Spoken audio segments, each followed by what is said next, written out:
제7번째 말씀 제7계명에 대해서 살펴보도록 하겠습니다. 간음하지 말지, 살인하지 말라, 간음하지 말라, 도둑질하지 말라, 도둑질. 두 단어로 되어 있다고 그러죠. 근데 살인과 간음과 도둑질은 분리되어 있지만 사실 사람들의 관계에서 같은 맥락으로도 볼 수 있는 겁니다. 로 또 빠져버려. 키 아프 티나프거든요. 티나프로 못한다 못할 것이다. 이때 이거 안아프 동사가 나오거든요. 나아프 동사 나아프가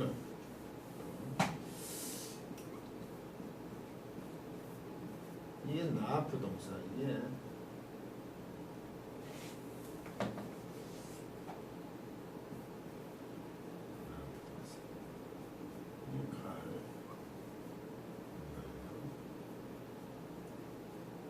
너는 했죠?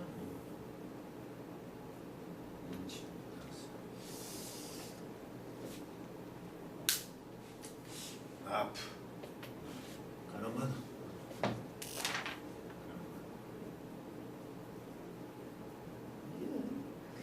우상숭배하다 우상숭배하다 간음이란 게 종교적인 개념을 보면 이렇게 볼 수 있다 이거죠.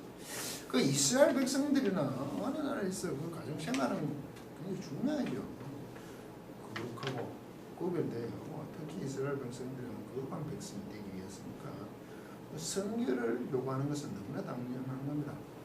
간음이라는 것은 부부간 사이에서는 파괴의 원인이고 또한 그 구약 성경에서 배경에서 보면 개인적인 것보다 전체 가정 그 족장 그 왕이라고 번역되죠.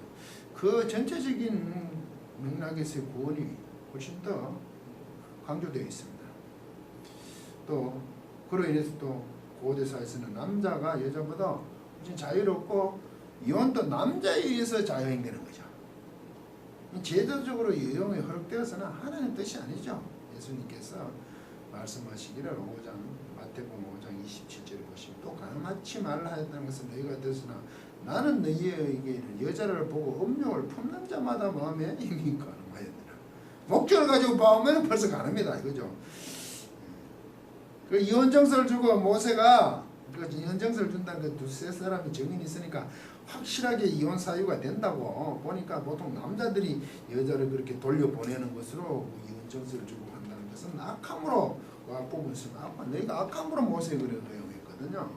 그런데도 그게 여자의 부정에 의해서만 그래 된다고 얘기했는데 모든 것을 그래 맞춰서 이혼하기 싶으면 남자가 더 힘이 있으니까 그렇게 하였다는 그 악함에 대해 설명을 하고 아예 간음치 말라고 하여들어서는 그 아예 여자를 보고 음욕을 품다 목적을 가지고 보는 것조차도 간음이다고 주님께서 먼저 설명해 주시고 계십니다. 그런데 이 나아프 동사가 우리가 부부간에 부정을 사용하지만 이스라엘 백성들은 삶 자체가 종교가 같은 거잖아요. 하나님 섬기는 게 종교적인 의미로 사용되어 있습니다. 그러니까 부부가 하나님에 맺어준 거잖아요. 우리가 하나가 되는 거로 맺어준 그거 자체가 배반되었다면 신뢰가 하지 않았다면 그것을 부부로 이제 다른 것을 취했다면 남자든 여자든 결국 그거는 하나님을 배반하고 이 가나안 신의 바알을 섬기는 그 종교적인 행위로 간음으로 볼 수 있다는 거죠. 그 같은 맥락이라는 겁니다. 그래서 이스라엘은 그 며느리라는 단어를 쓰지 않죠. 이싸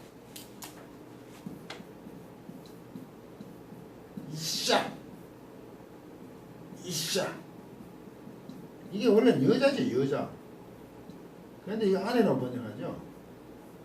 남자 여자는 아내니까 우리는 아내는 여자죠. 독립적으로 인정해 준다는 거죠. 그냥 굉장히 그렇게 남자 중심으로 되어 있는 사회인데도 불구하고 대가족인데도 이샤라 그럽니다. 그 야곱의 이샤가 뭡니까? 이삭이 리브가 이삭의 여자라고 이삭의 아내라고 하지만 이삭 여자로 그 사회 속에 대가족주의 사회에서도 이 며느리는 단어가 없고 이렇게 이삭 여자로서 그 가족의 중심에 부부 특히 여자도 자기 이게 그 권리를 그래도 갖고 있다고 인정을 하는 게 참 놀랍습니다. 인권도 많이 보장된다는 얘기죠. 심지어 여정도 후처가 되면 그런 걸 보장을 받습니다. 또 다른 시야가 되는 거죠. 의외로 굉장히 여자의 부분을 높게 보고 있는 그 창세기에 돕는 배필을 그와 맞은편에서의 돕는 자라고 했잖아요. 그렇게 아담과 하바, 아담에서 돕는 배필을 만드는 그 하와가 되는 게 그의 아담의 맞은편 에게도 어느 그 도에 그와 맞은편에 있는 돕는 자니까 동기등하다고 제가 얘기했죠.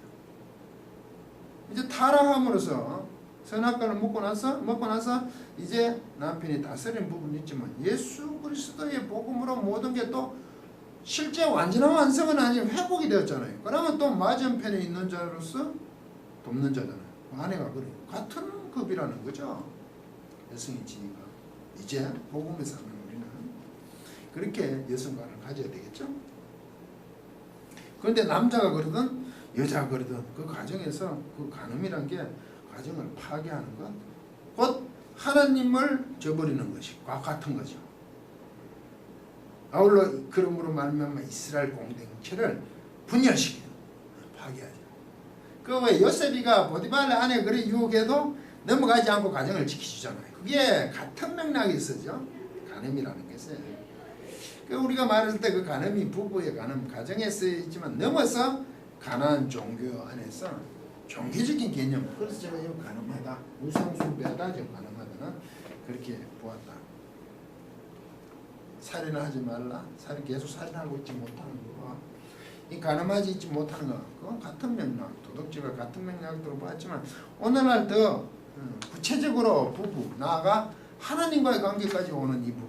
그래서 교회 안에서 이혼에 대한 부분에 많은 논란이 있습니다. 그래서 간음, 보통 여자분들이 교회에서 하면 남편이 바람을 피웠나 간음을 했나 이것을 보고 성경대로 그러면 해도 될 수 있지 않냐 라고 얘기를 하는데 좀 더 넓게 한번 보십시오. 구약에 이게 부부간의 그 간음이지만 알고 보면 하나님이 짝지어준 그런 상태에서 이 간음이라는 게 하나님을 섬기지 않는 바알을 쫓는 게 되는 거거든요. 그게 우상숭배 간음이 된다고.